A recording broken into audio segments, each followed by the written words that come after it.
All right. Thanks, everybody, for joining us today. My name's Dave Shapiro. I'm the president of North America for Pixellot, and I'm going to be the moderator for the discussion today.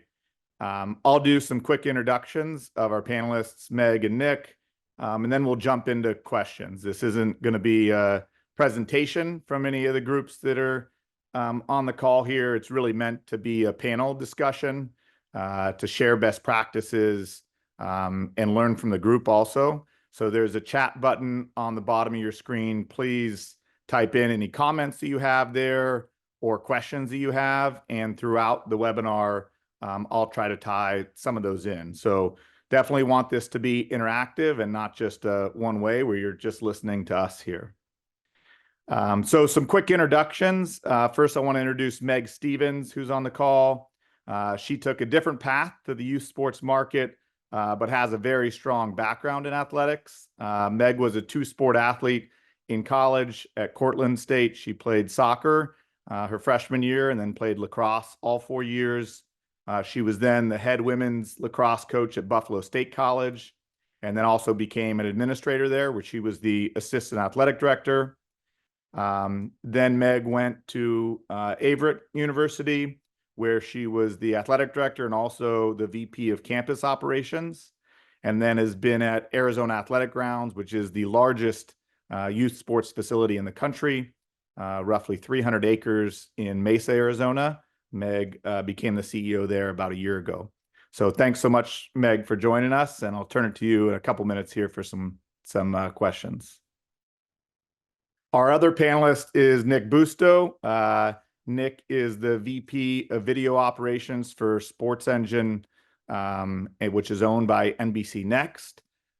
Nick played college baseball at Cornell University, and then after spending a few years in the corporate world, he founded Rapid Replay, which was a fast-growing sports technology company that NBC Next acquired a few years ago. And after acquiring it, it became the foundation for Sports Engine Play, which is what Nick runs now. I mentioned that currently I'm the president of Pixellot North America. Previously, I spent 12 years as the chief revenue officer at Positive Coaching Alliance, a national nonprofit organization. Then spent 4 years as the CEO of Steel Sports, and then I've been at Pixellot for the last 6.5 years or so. And then I definitely understand the industry and the shoes that all of you are in. I am a Little League board member for Davis Little League, and then also coach my son's travel baseball team. So I was actually at Meg's facility 2 weeks ago, competing in a tournament there. So that's a little bit about the panelists today. I want to jump in first, Meg, with a question for you. It'd be great if you could just give us a little background on Arizona Athletic Grounds, when the facility was built, how many playing surfaces you have, anything else that you want to add as background there. Absolutely. I'll take the free opportunity for any press. So check us out at azgrounds.com.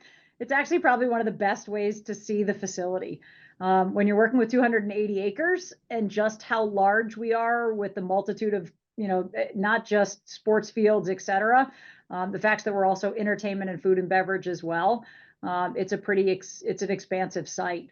So in terms of playing surfaces and age, so the facility was built in 2020. So you're looking at a new facility and a really new build. Playing surfaces are, it's pretty unbelievable. It's 24 outdoor fields, 20 of which are artificial turf. It's one of the largest turf complexes in the country. 4 grass fields that are FIFA approved, so high quality grass here in Arizona. 41 pickleball courts. They did think ahead for the growth of pickleball, including a championship court. 8 diamonds, all turf, all convertible from baseball to softball. So we're able to run both or combinations of both. 50 indoor volleyball courts, 16 indoor basketball courts, 12 beach volleyball courts.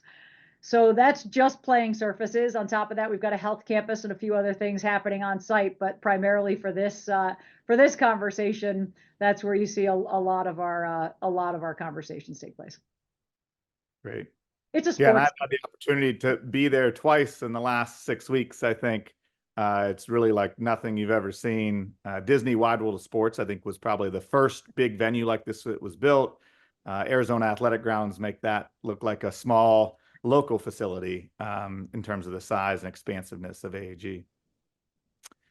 Nick, let's go to you. It'd be great if you can just start out by giving us a quick overview of Sports Engine Play, when the platform was developed, and then also how it fits into the NBC companies. Yeah.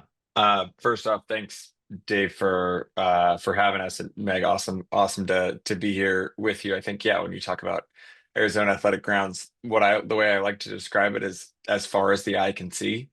It's truly just kind of tough to wrap your mind around. But um, quick, I guess, background on Sports Engine Play, as simply as possible.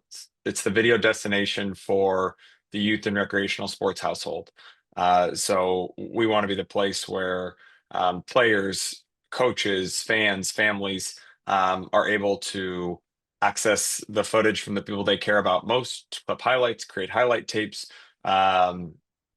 relive those moments as best as possible, and that's done, which I'm sure we'll get into by way of uh, fixed cameras and going in and working with venues like Meg's, but it's also done from everyday parents who want to pick up their phone and start streaming, right? So we do have the ability to stream from kind of just about any device and empower both kind of our facility partners and everyday teams to be able to stream. Sports Engine Play was technically launched about a year and a half ago now. As you mentioned, Dave, I founded Rapid Replay with a former college baseball teammate of mine, Ben Swinford, probably back in 2017. And that really, when we were acquired, acted as the foundation of Sports Engine Play. And the biggest transformation is not necessarily in the technology, but is in the consumer viewing experience. And so we built an OTT platform that you'd expect from NBC Sports, a really dynamic platform to be able to enhance the fan experience, to be able to have channels for each and every team, each and every event, um, and really elevate that experience. So NBC Sports Next, quick background. We're a division within NBC Sports, kind of driven toward innovation. 1,200 employees, serving about 30 million admins, coaches, players, families, fans, and there's really three main buckets. You have entertainment, which is kind of Fandango and Rotten Tomatoes. You have golf, so Golf Now controls the vast majority of tee time bookings across the world, really, I think in 25 countries, as well as Golf Pass being the consumer subscription service. And then you have the youth and rec sports side, which is where we live, which is Sports Engine. And so Sports Engine allows administrators really to be able to run youth sports businesses. And so that's probably many of you. So that's everything from registrations, websites, safety and background checks, tournament software. And really, video has always been kind of a missing piece of that. And so when we launched Sports Engine Play about a year and a half ago to kind of complete that puzzle. Awesome. Thanks, Nick. Meg, I'm going to come back to you for a question here. So at AAG, you obviously have a lot of things on your mind. You've got tournaments, you've got parking, you've got gate, you've got multiple restaurants on site. But I'm curious, how I does haven't slept since July. I'm curious, how does streaming fit into the strategy and everything that you're thinking about on a day-to-day basis? So full credit where credit is due. So our new owner made the purchase of Arizona Athletic Grounds in December 23, and so that transition really happened. And during that, I mean, they even had the foresight to say, hey, we want to be on the front line of a few things with a facility that's this state of the art. So those conversations, I was hired on July 10th. Those conversations had already started, but what was great for me was, right, I had already in collegiate sport had already known streaming, had owned a club team at one point, so had been on that side of it. So for me, it was such a natural fit. And not to talk up everybody on the screen, Nick knows how I feel about him, but it's also people and it's also business, that you want to partner with the best. And therefore, right? You're right. There's lots to build in the business here, and there is lots to do with a place of this size. But streaming was so high on our list, right? Because it's a few things. One, it's guest experience. We're going to have 2.4 million people on site. Well, how many people aren't on site? Well, what about Aunt who can't make it? Right? The opportunity to have that enhanced guest experience. And then, right on top of that, you add the sport or elite sport. And we're seeing it now, not just at the 17 and 8-year-old level where they want to watch highlight reels. We're seeing it with 8-year-olds. And they would like a highlight reel or something they could put on a social media platform. And then you want coaches to be able to have full access to practice film or game film. So it's got so many uses that for us, with this many surfaces, it made such good sense to tackle this one first, have great partners, and really start that build as we were developing the best client relationships. And it's another differentiating factor for us. Again, it's the not just the partnership and the fact that we've got it, it's who we chose to work with both of you all. Great. And Nick, it'd be great to hear from you how you guys work with AAG and then other similar facilities across the country. And then also second after that would be kind of the scale that Sports Engine Play is at today. Yeah, and I think AAG is a fantastic, albeit exceptional example of how we want to work with the facility. But I'd echo um, everything that Meg had mentioned. What we want to work with, the biggest thing with the facility is a partner, right? It's much less of a customer relationship, and because obviously there a lot of times there is a kind of a business arrangement and an upside for both of us. So we want to be able to be on the same page and to dive into initiatives, whether those are marketing, infrastructure. There's always going to be challenges, and so if we have someone that's a true partner, we're able to tackle those as a team. But from the highest level at AAG, we will go in, and right now we have cameras in the field houses and in the indoor courts and are streaming almost every day. If we look at into next year, we intend to stream over 20,000 events at Arizona Athletic Grounds alone. So just to kind of show the scale of the partnership. But how we work together is we will put cameras on each and every surface. We will stream every event they're in. And the way that will be set up is it'll be twofold. It's one, as a platform for AAG to be able to showcase all of the incredible events, showcase all the incredible athletes that they have at their facilities, be able to give them access to that content as they grow and look to promote themselves. It's a treasure trove of content, but also be able to do the same with their customers, right? The people that are coming into the facility each and every day, the athletes that and families that are paying to come to the facility. As Meg mentioned, the customer experience. We want to make sure that that those event operators and those families and athletes have that same access to the content for each and every event. And part of the reason that we make that investment and want to make sure we have coverage on every field is to be that comprehensive video destination. And so to know that even though I might not be the top recruit, who there might be a video team already there from the news channel down the road, I'm still going to have my game stream so that Ant that can't make it is going to be able to watch, and so I can go back and rewatch my best plays and maybe my worst plays and learn from those as well. So I would say that's kind of the core foundation.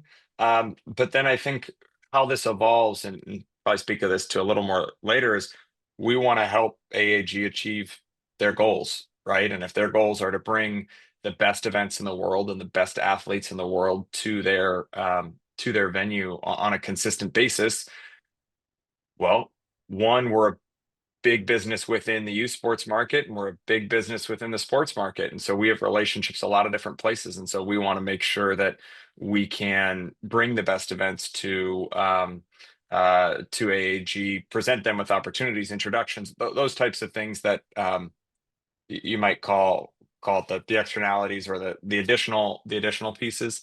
We want to make sure that that's part of the relationship as well, on top of, call it the core fundamentals. Great. Yeah, and talking about the additional relationships, Nick, obviously, we talked about earlier that you guys are part of NBC Sports. NBC Sports has some of the highest and biggest, most attractive rights here. They, broadcast the Olympics and many other professional sports. I'm curious, what additional value is there for a local youth facility that comes from being associated with Sports Engine and NBC? Yeah, I think that the biggest thing is we launched Sports Engine Play is I think NBC Sports has always seen an opportunity within Sports Engine to connect to the grassroots level of youth sports across the country and really across the world. But with Sports Engine Play, it really has opened up another level of that connection, because it's media, right? Media is really in the DNA of what NBC is known for. So it allows for just to give a couple of examples, us to be able to work throughout our ecosystem. So, for instance, we have a partnership with the USL, right? And we signed a deal last year, and the USL's had launched their new professional women's soccer league, the USL Super League. Those rights are on Peacock. So Peacock is streaming every single game of the USL Super League, and the pre-professional rights, the USL, all the USL Academy and pre-professional games, the W League and USL League 2 are on Sports Engine Play. So to be able to have one property utilize destinations throughout the NBC ecosystem keeps it in the same family, but allows us to be able to be a little bit more nimble. And then on top of that, within specific rights that we have, we work with across the business really reciprocally. So we just signed a 5-year extension with the Puma Next Pro circuit, the grassroots basketball circuit. And they'll have their top 10 games each year will be streamed on Peacock. About 10,000 games a year will be streamed on Sports Engine Play, but kind of those biggest and best events will be elevated. So we really provide an ear to the streets, if you will, or to the youth and grassroots sports market for NBC Sports, and then obviously they provide a level of connectivity and legitimacy within the greater sports world. So it's been an awesome relationship, and yeah. Great. Thanks, Nick. And then Meg, coming back to you, I know you came kind of midway into the process when the owner took over and was already evaluating streaming solutions, but streaming isn't new to youth sports. There's been other companies in this space, other solutions. You have other options, like, for example, owning your own content and doing your own over-the-top network. I'm curious why you decided, what are the key reasons why you decided for Sports Engine Play outside of the people? I know you talked about earlier the people was an important piece, but from a technology standpoint, why did you choose this solution?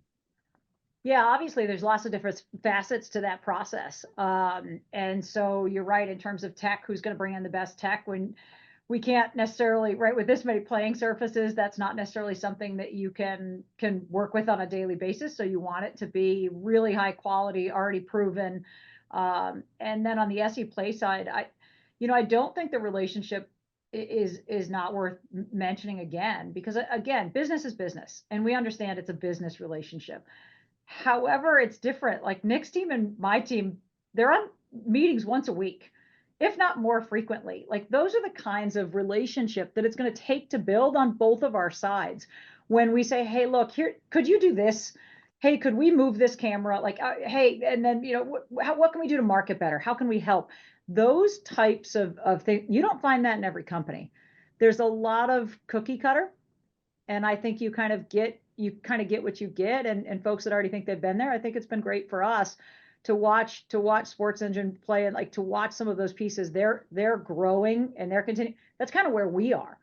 And I think when you align yourself with folks who are in the same place and see that potential, that is impressive. And you want to work with a company that wants to work with you.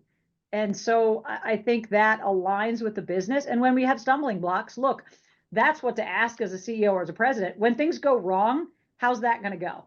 And what I took away from this process was we're going to be taken care of. I'm going to be able to call at midnight when something goes off the hook, and I have not yet had somebody pick up the phone. That's the relationship where, right, people want it now, they want it the way they want it, or even being innovative. What's the next thing that we want to do, or how do we want to be able to have a partner in that, I think is atypical. And what we found through the space was those relationships do matter, but great technology, great people. Obviously, the relationship with NBC, yes, we do want to, that whole relationship and that whole, right, my eyes are always on. There's a reason I moved to the West Coast for the first time, LA 2028, and some other things kind of in the back of our heads as we want to continue to elevate who we are and kind of where we want to be. But Nick also hit it. They were very open, up front, and honest, and said, hey, we've got these relationships. Before we even had a deal signed, we basically had a pretty good agreement. And it was, hey, do you know these people? Do you know these people? That's a relationship that should be the way that business works. Great. Very helpful. And I think And just go ahead. even to add on that, Meg, I think the one thing in working together is there's no precedent for specifically for AAG, right? Like this has never been done before at the scale that we're looking to do this. And so I think the approach that we've taken is we're trying to grow this business and kind of being 1,000 playing surfaces now and 10,000 playing surfaces over the course of the next 5 years. It's we're going to need to take a high touch approach and roll up our sleeves and make sure that we're there. And if there comes a time when we have all the tech pieces in place, where we have all the checks and balances that they can take care of the first 5 levels of service and we can be a little more low touch, great. But we're not there yet. And so we're dedicated to making sure that that we're gonna kind of be there. And I think you have to be, particularly in live sports. Great. And Nick, staying on the partnership front, from your time at Ready Replay, I know you've used different video solutions, very familiar with the automatic production space that Pixellot's in. Would love to hear from you why you guys chose to go deep with Pixellot and use us as your preferred solution in all these facilities. Yeah, I would say there's probably a few things that come to mind off the bat. First of which being, I think, the experience and proven track record, right? I mean, we sold a lot into high school markets historically, and sort of watched the growth of Play On in the NFHS network, and Pixellot's close partnership there as a foundational element of that. We do look to grow this business in a big way over the coming years, and I think a reliability in that way is something that we'll need to be able to scale. And so I'd say that's one piece. Two is the technology itself. I mean, even since we've been working together, there's been new algorithm releases. I think we talk about that word partnership. Dave, I know we've had a number of conversations of like, okay, where are you going? What do we need to do to make sure that we're mapping? And some of those are the pretty things like incredible automated highlights, and some of them are the ugly things like these games need to be scheduled the right way in the system, because it's not what you think about when you're a consumer, but the second it doesn't work, you got issues. So I think being able to be on both sides of that, and really, so I'd say that consistency, the technology, and then the relationship and the spirit of collaboration are probably the biggest things. Great. The next one is for both of you. Just put your visionary glasses on for a second. I'm curious where each of you see the youth sports streaming business being 5 years from now. There's been a ton of advancement in the past 5 years. In 2030, what does this industry look like? I know my role enough to know that Nick is better at answering that question. Yeah, but then you put me on the spot. I think the first thing that comes to mind, and maybe it's a little bit of, or definitely is a little bit of recency bias, but um, right now there's a lot of, uh, for lack of a better term,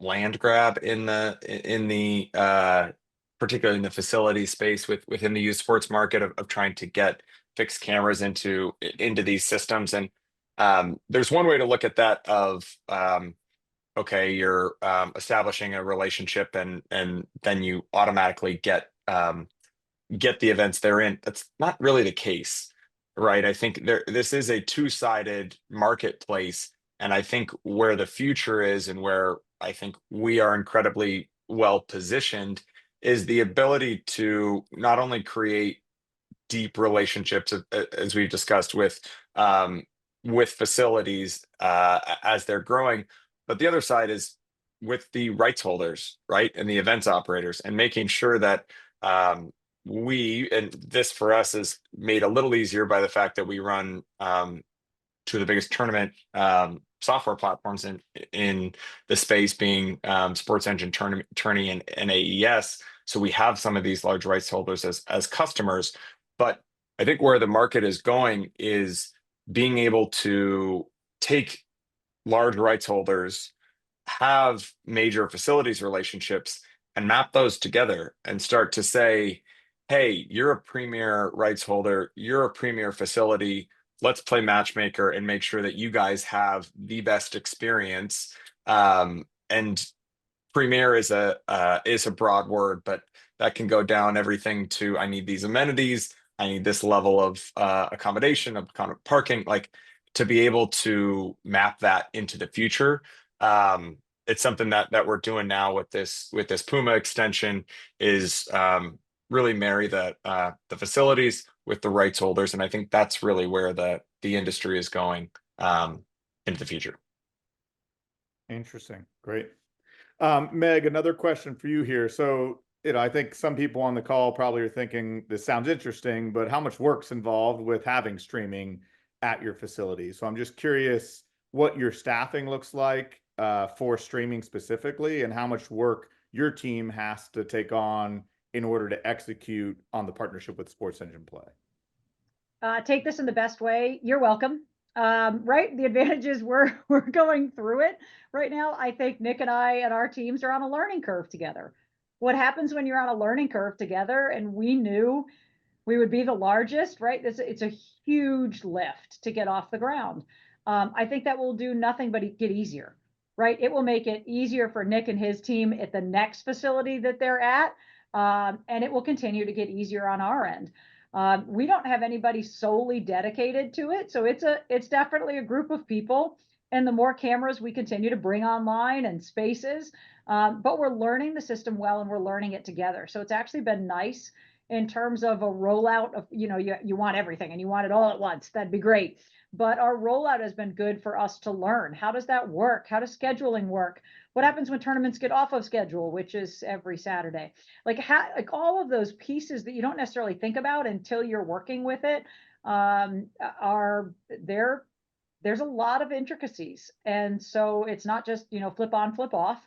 But I do think that the work that Nick's team and our team and my team is doing now will pave the way. We are learning every single weekend, and it's better every single weekend. That's a great place to be, and that's a lift we're happy to take, and that will do nothing but not just make us stronger, but make those continuing relationships stronger. Great. And Nick, similar question for you. Working with a large facility that has different tournament operators that come in, almost every weekend, there might be a different tournament operator. What are some of the things that Sports Engine Play does to streamline that process to make it easy on the tournament operator who might be renting and the facility owner? Yeah, I mean, I think the biggest thing, which I kind of alluded to previously, is an integration with a tournament software provider, right? So for us, those are our own, being Sports Engine Tourney and AES, and there's kind of a twofold benefit. One is on the operational side, on the facility and the event operator side, which is you're controlling your schedules in your tournament software just like you would anywhere else. Those map directly to the cameras. Cameras turn on when they're supposed to. You're not managing two sets of schedules, and you're just doing your same workflow, and you're able to stream all your events. So I would say that's the biggest lift. And then there's the complementary kind of front end consumer experience lift of that allows us to put watch links on each and every event, so that as many people know, or if you've ever followed a professional or youth sports game, the schedules page or the score page is probably about the most trafficked page. And so regardless of however we're broadcasting streaming, we're also able to capture the people who are saying, oh, I want to go check out the game, or what time the game is, or what happened last night. There's a watch live or there's a watch replay button just sitting right there to meet the customers, where they're at. And I think that's a big thing as you talk about where the industry is going in 5 years from now. I think the other, on the consumer experience side, is just a more personalized experience, right? Just making sure that each and every person gets the plays that they care about, of the person they care about most, um, delivered directly to them, whether they're at the game watching the live stream or neither. And so that's the path we're taking. And I think that tournament software integration is just kind of one foundational step on that journey. Great. We do have a question from the group here from Mike Elam, who, Nick, I think you're probably best equipped to answer this one. So he said, what format do you stream from? Do you have to have Wi-Fi at the facility? And then what is the facility responsible for from a cost standpoint? Yeah, great question. It varies based on the facility. I will say that is the highest level answer. We have the opportunity to be able to stream in plenty of different formats, different resolutions, depending on what the connectivity level is at the venue. Typically, we will require Wi-Fi and internet to be able to install cameras. There are times where we have and will continue to get creative, whether those are by way of Starlink or other kind of sources where hardline internet isn't an option. Because the other thing we understand is not everyone is AAG with gigs of fiber kind of running throughout the system, or not everyone may kind of have that foresight to be able to put into the system. So yes, typically hardline internet is best, but we get creative all the time. And then the last piece is around cost, and typically our goal to approach is to work with facilities that we deem have a level of play and a volume of gameplay where we're going to make up and share revenue on our investment by way of consumer subscriptions. And so in that way, we're not charging the venue anything upfront. We're making that investment, and we're working together to generate as many subscriptions as possible on that content, and sharing the revenue. So there's flexibility within that model, but that's the way we typically operate. Great. We got two other questions that came in from Camilo Riveros. I'll answer the first one, then Nick, I'm going to throw the second one to you. The first one is, do the stream games have narrators? Which I assume what you mean is there announcers on there or some AI that does the announcing? Right now, there's not AI that does the announcing for you, but we do have the ability to have play-by-play, and you can even do it remotely. So, an event in Arizona, you could have somebody in New York that is watching the stream game and be able to call the game and have that feed into the stream that people are watching. So we've made that possible, but we don't do it for you. The second part of the question, Nick, is can I have clips from the Sports Engine platform for my own content? Yeah, I'd say we are kind of on that personalized note. We want to make clipping highlights as seamless as possible, and so we will do that a number of different ways. One, you can clip them yourself. If there's a play you want to turn into a highlight, you can manually do that, whether that's live by just clicking a button after it happens, or after the fact, go back within Sports Engine Play and trim your highlight and clip it. Two is with the scoring platforms we work with to be able to automatically clip certain scoring plays in certain sports. Obviously, with basketball, we're not going to clip every single scoring play, but baseball, generally, a run is worthy of a highlight. And then you get to manage all of that content within kind of the admin portal, Sports and Play Studio, to be able to create a highlight tape, distribute to social media. It's really your content to be able to distribute however you'd like. Great. And I'll add that from Pixellot's point of view, highlights is really the next frontier and what we're investing a lot of time and resources into. You know, when we first started 10 years ago, it was how do you capture the game automatically? So the tracking of the action, being able to act like a cameraman.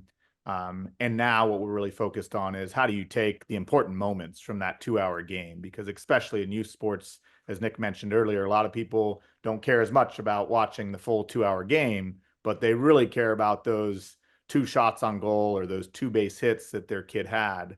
And so we're developing AI now to be able to track by uniform number. For example, in basketball, we can have already every basket scored by player number.